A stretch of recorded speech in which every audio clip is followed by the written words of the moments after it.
constat qu'on peut faire, c'est un constat qui est global sur la santé des travailleurs indépendants. On a constaté qu'il y avait effectivement des maladies qui vont affecter le système ostéo-articulaire et des traumatismes. On va retrouver ce genre de pathologie chez les artisans. On observe aussi que chez les artisans, les commerçants et les chefs d'entreprise, il va y avoir une prévalence d'épisodes dépressifs et de troubles anxieux.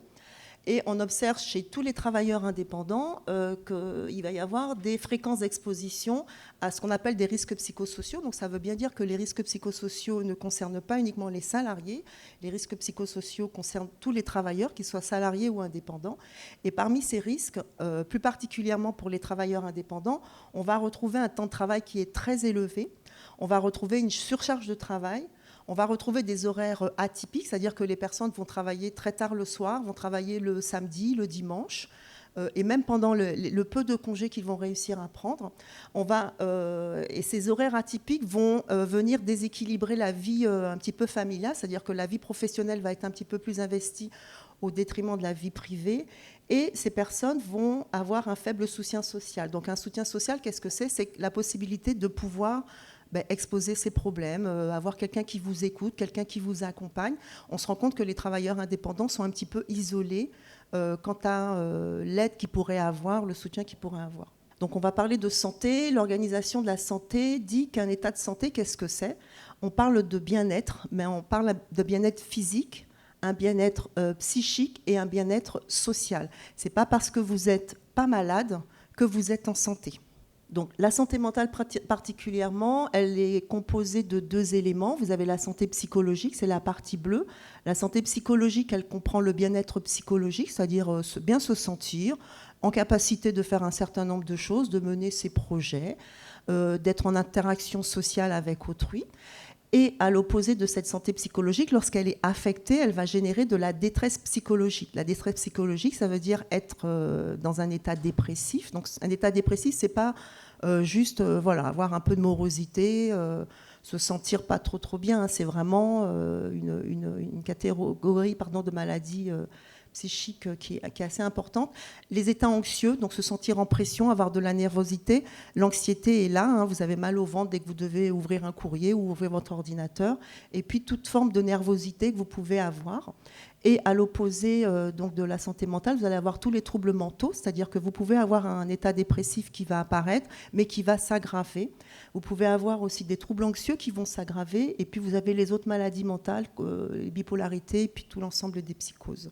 Donc il y a des signes, physiques. Hein. Le médecin, quand il vous ausculte, il va regarder un petit peu les symptômes que vous avez. Ce sont des signes physiques. Et en psychologie, on a aussi des signes. Et on voit qu'on peut passer d'un état de santé, un état de bien-être, avec une progression vers la détresse. Donc vous voyez, on peut être calme, donc on est en bonne santé, on est calme, on est capable d'assumer, d'affronter les situations. Mais si jamais il se passe quelque chose, on va être en réaction par rapport à une situation. Ça peut générer de l'anxiété, de la tristesse. Si effectivement cette situation n'est pas réglée, elle va fragiliser l'individu en augmentant cette anxiété, en augmentant cette tristesse. Et l'état critique, c'est un état d'anxiété plus. Hein, la personne n'arrive vraiment pas à s'en sortir ni à s'adapter à la situation, avec des dépressions qui vont s'aggraver, des idées suicidaires et parfois des passages à l'acte. Et oui, effectivement, on a des travailleurs indépendants qui se donnent la mort, hein, tout simplement. Donc, on a toutes sortes de signes qu'on peut observer. Un signe qui est assez particulier, qui est très présent, c'est le sommeil. Hein. Vous arrivez à bien dormir, vous récupérez, vous avez de la fatigue, vous avez beaucoup travaillé, mais vous arrivez à récupérer. Mais si jamais vous êtes en réaction, le sommeil va être un petit peu perturbé. Donc, ou vous allez avoir de la difficulté à vous endormir, ou vous allez vous endormir, et puis votre cerveau va se réveiller à 3 heures du matin parce qu'il va y avoir de l'anxiété. Vous pensez à ce que vous devez faire, vous pensez aux factures que vous devez payer, les salaires que vous n'arrivez pas à boucler, etc. Donc voilà tous les signes qu'on peut avoir. Le dernier, c'est la consommation. Hein. Effectivement, quand vous êtes en bonne santé, vous allez avoir une consommation d'alcool qui sera pas du tout inquiétante. Mais au fur et à mesure que la situation va devenir difficile, vous pouvez être dans l'abus et dans la dépendance. Hein. Donc les consommations, ça concerne l'alcool, mais ça concerne aussi les drogues.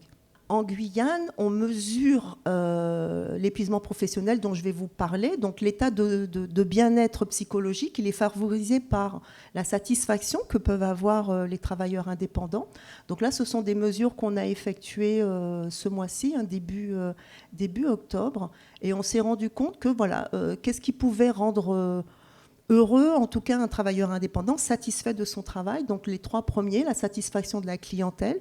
Donc ça, c'est un facteur de protection pour la santé mentale, le recrutement d'un salarié et les déplacements professionnels. Donc vous voyez, il y a toutes sortes d'items qui peuvent garantir en tout cas un sentiment de bien-être pour les travailleurs indépendants. À l'opposé, il va y avoir des indicateurs qui vont générer donc du stress. Et en Guyane, pour le moment, le premier facteur de stress est lié à la surcharge de travail. C'est-à-dire que les personnes ont vraiment de la difficulté à juguler leur surcharge de travail. Très souvent, ce sont des personnes qui travaillent seules. Et comme je vous l'ai dit, ils sont obligés de travailler hors horaire, peut-être le soir et le week-end. La deuxième difficulté, ce sont les problèmes de trésorerie. Et la troisième difficulté, ce sont les difficultés avec l'administration. Alors, on va essayer de voir s'il est possible avec l'application dont je vous parlerai tout à l'heure, c'est de savoir éventuellement avec quelle administration les personnes sont en difficulté, de façon peut-être à améliorer aussi leur rapport. Donc vous voyez, il y a un certain nombre d'items, les impayés, les conflits avec les salariés, les échecs stratégiques. Donc tout ça, ce sont des facteurs qui vont générer du stress entrepreneurial. Donc lorsqu'il y a beaucoup de stress, la personne ne va plus trouver de moyens de compenser ce stress et de s'adapter à des situations.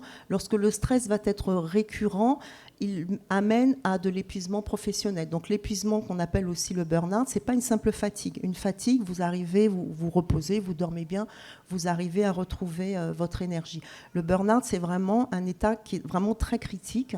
C'est parce que vous avez donné beaucoup de ressources, beaucoup de force, et que là, vous y arrivez plus. Donc c'est vraiment une espèce de dessèchement, un épuisement qui est physique, qui est émotionnel et qui est mental, parce que les situations de travail, elles se sont suivies et la personne n'arrive plus en fait à s'adapter. Donc on va se retrouver avec un tableau clinique d'épuisement physique et psychique, une dépersonnalisation du cynisme, c'est-à-dire que la personne va être complètement émotionnellement, il n'y aura plus d'empathie. C'est-à-dire que vos clients, vous n'arriverez même plus à les voir, vous avez envie de voir personne. Et une perte d'efficacité aussi au niveau du travail.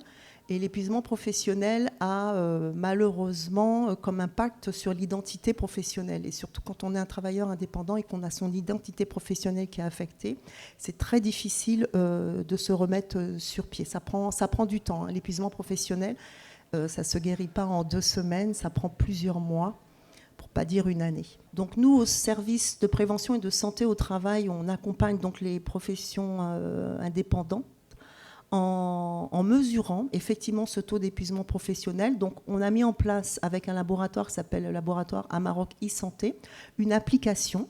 Elle est gratuite et elle est confidentielle. Donc je vous invite à scanner le QR code et à faire le test. C'est un test que vous pouvez faire plusieurs fois pour mesurer où vous en êtes au niveau de votre épuisement.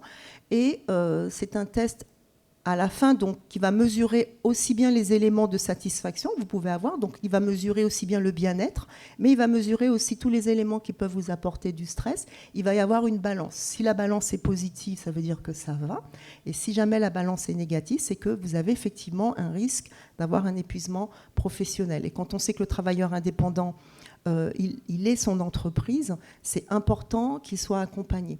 Donc si jamais cet indicateur est négatif, vous avez la possibilité de laisser votre nom, votre numéro de téléphone et on vous contacte pour vous proposer un espace de parole et faire le point un petit peu avec vous, vous orienter peut-être aussi vers les personnes qui seraient à même à vous aider. Donc voilà.